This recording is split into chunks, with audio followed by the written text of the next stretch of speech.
Японское море относится к окраинному типу океанических морей и расположено в северо-западной части Тихого океана у берегов Азии. Оно ограничено материковой частью России и островом Сахалин на севере, Корейским полуостровом на западе, японскими островами Хоккайдо и Хонсю и архипелагом Кюсю на востоке и юге. С Восточно-Китайским морем море сообщается через 3 крупных пролива – Корейский пролив и 2 его ответвлениями по берегам острова Цусима – Пусанским и Цусимским проливами. Проливы Камон и Цугару соединяют Японское море с Тихим океаном.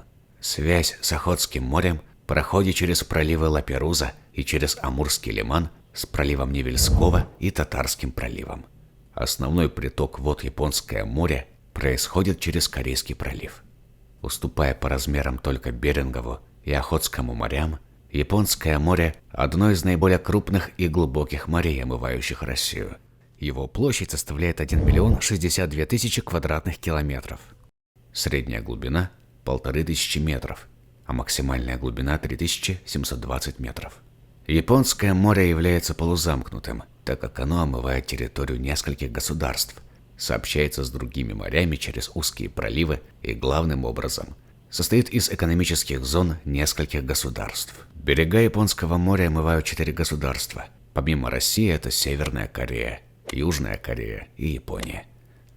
Во всех странах мира название моря как Японское устоялось, но только не в Южной и тем более не в Северной Корее. Там его называют Восточным и Восточно-Корейским морем соответственно. Вообще у Северной и Южной Кореи с Японией довольно натянутые отношения. Помимо памяти о японской колонизации с 1910 по 1945 годы усугубляет отношения между Южной Кореей и Японией принадлежность 2 крохотных островов в Корейском проливе. Это острова Лианкур.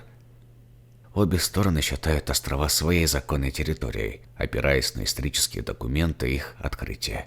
После того, как Япония капитулировала во Второй мировой войне и подписала отказ на претензии от своих колоний, возник спор, относятся ли эти 2 удаленных крохотных острова к их колониям, или это исконно японская территория. После подписания в 1951 году между союзниками и Японией Сан-Франциского мирного договора, Южная Корея взяла инициативу в свои руки и в 1954 году разместила на них свою береговую охрану.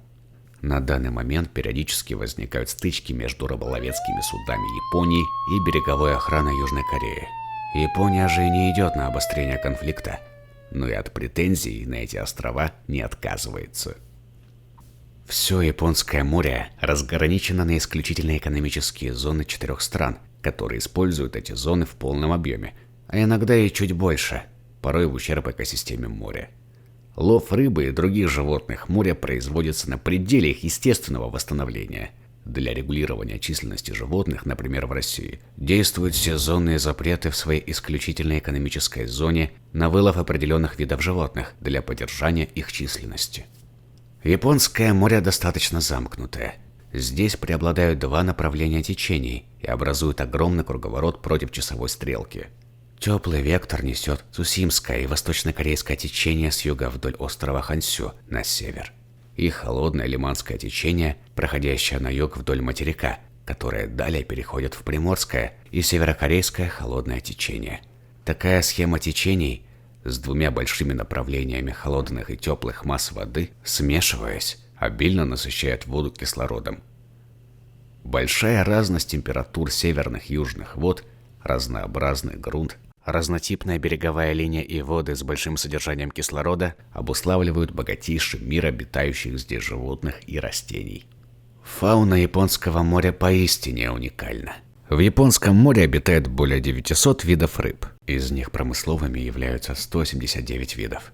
На севере и северо-западе моря живут холодолюбивые виды – тихоокеанская сельдь, минтай, треска, навага, камбала и лососевые, такие как кита, горбуша, чавыча.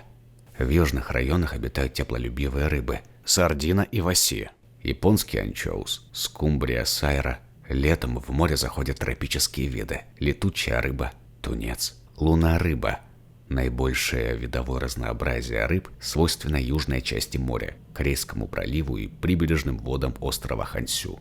Также в Японском море водятся акулы. Небольшая акула-катран встречается чаще всего. Для человека она не опасна. Вот кого следует остерегаться, так это лососевую акулу. Это родственница белой акулы. Она достигает размеров длиной в 3 метра и способна по ошибке напасть на человека. Также неприятной встречей может оказаться контакт с крохотной медузой-крестовиком. Конечно, яд ее не смертельный, но при самом неблагоприятном исходе событий у пострадавшего может произойти болевой шок, собьется дыхание, откажут конечности, и он без сопротивления пойдет ко дну. На морских ежей тоже не рекомендуется наступать, больно будет всем. В Японском море водятся кальмары, осьминоги, каракатицы, креветки, крабы, трепанги, морские ежи, звезды и многие другие морские животные. Из млекопитающих, помимо тех, кто обитает в Охотском, здесь встречаются кашалот, малая касатка, белокрылая морская свинья, тихоокеанский белобокий дельфин и другие. Японское море признано самым разнообразным по числу видов животных и растений из морей, которые омывает Россию. На побережье Японского моря есть уникальный заповедник – Сихотэ-Алинь, который внесен в список всемирного наследия ЮНЕСКО. На территории этого заповедника обитают амурский тигр, дальневосточный лесной кот, гималайский медведь, амурский горал, белоплечий орлан, черный аист и многие другие животные. Парк расположен на склоне одноименного берегового хребта. Нигде, кроме Сихотэ-Алиня, не обитает дальневосточный леопард, редчайший, грациозный и вымирающий хищник. В Японское море впадает мало рек, и все они сравнительно небольшие. Конечно, если не считать Амур, который формально впадает в Охотское море, но фактически его пресные воды в большом количестве приносят Лиманское течение. Наиболее крупные реки, впадающие в Японское море, это Раздольная, Партизанская и приграничная Туманная река. Со стороны Южной Кореи это Никтаган. Со стороны Японии это Синано, Исикари, Магами. В Японском море отлично развито судоходство. Движение судов вблизи крупных портов и рек иногда напоминает оживленную автостраду. Многие морские пути проходят через это море. Основными портовыми городами России являются Владивосток, Находка, Александровск-Сахалинский, Восточный. Основные порты Северной Кореи – Раджин, Чханджин, Вансан и Хамхэн. Со стороны Южной Кореи это Пусан, Пхахан, Кваньян. И основные японские порты – Китакюсю, Ниигата, Аомори и другие. Все они организовывают перевозку грузов не только по Японскому морю, но и за его пределами. Остров Русский и Владивосток разделяет пролив Босфор-Восточный. Раньше добраться до острова можно было только по морю. В 2012 году был построен один из самых больших вантовых мостов в мире. Кстати, вы могли его видеть и даже неоднократно держать изображение в руках, когда доставали банкноту в 2000 российских рублей. Восточнее от Русского острова в заливе Петра Великого находится остров Аскольд и остров Путятина. На обоих островах водится очень много пятнистых оленей. Климат в Японском море непростой. Если в 3 словах, это солнце, ветер и дождь.